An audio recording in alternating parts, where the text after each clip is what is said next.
The honourable member of Calgary-Currie, followed by Calgary-Buffalo. Thank you, Mr. Speaker. Last week during the constituency break, I had the opportunity to speak with several of my constituents regarding PDD funding. Many are worried that these cuts may have serious real-world impacts on them, their family members, and their lives and their quality of life. All of my questions are to the Minister for Services for Persons with Disabilities. How will the $39 million cut to community access affect my constituents who are concerned that this cut will deny them the basic opportunity to participate and be a member of their community? Honourable Associate Minister.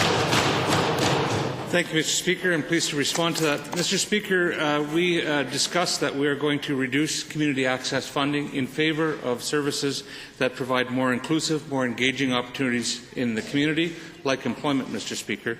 I can tell you right now, while that transition is in place and assessments are undergoing, nobody who needs services will be denied services, Mr. Speaker. Honourable member. Thank you, Mr. Speaker. Given that cuts have been made to post-secondary training institutions like Mount Royal University for their social work program for disabilities, how is the minister going to ensure that the difficulties that organizations are already having regarding staffing are not multiplied, compounded?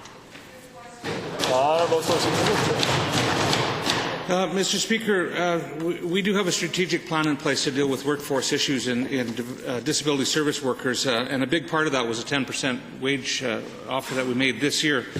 We do have a strategic plan going forward, developed in concert with service providers and post-secondary institutions. It's posted on our website for comment right now. I am actually deeply concerned about the cuts in post-secondary institutions. We had a sign language interpreter program at Lakeland and a disability service worker program at Mount Royal. I'm concerned, and I will take that up with the Minister of Advanced Education, Mr. Speaker. Honourable member.